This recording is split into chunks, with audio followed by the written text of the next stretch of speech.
Welcome to the 3-Minute Theologian, a theology podcast about what we believe, written by the pastors at Waukee Community Church. I'm your host, Mike Wagner, and today we're considering the infinite greatness of God. Why do we love superheroes?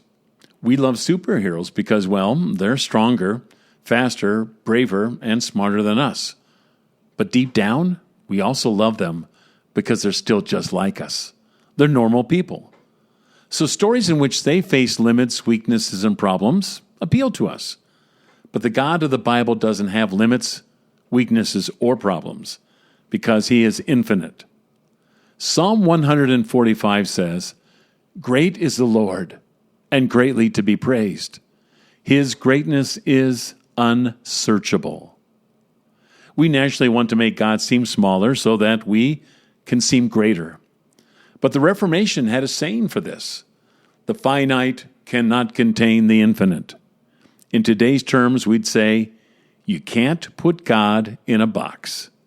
While we are limited, God is infinite. And this is an important distinction between us and our Creator. Historically, Christians have described God's attributes using two big categories. Some of his attributes are communicable, while others are incommunicable. God's communicable attributes are familiar to us: his holiness, his love, his grace, his justice, his authority.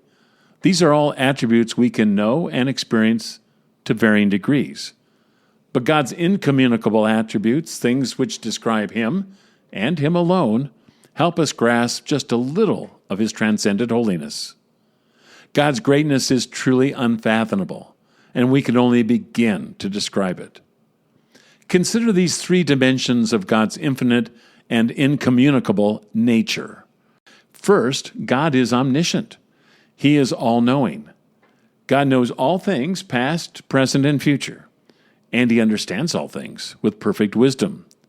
He is never confused or surprised. But most importantly, God knows himself. Second, God also is omnipresent, or ever-present.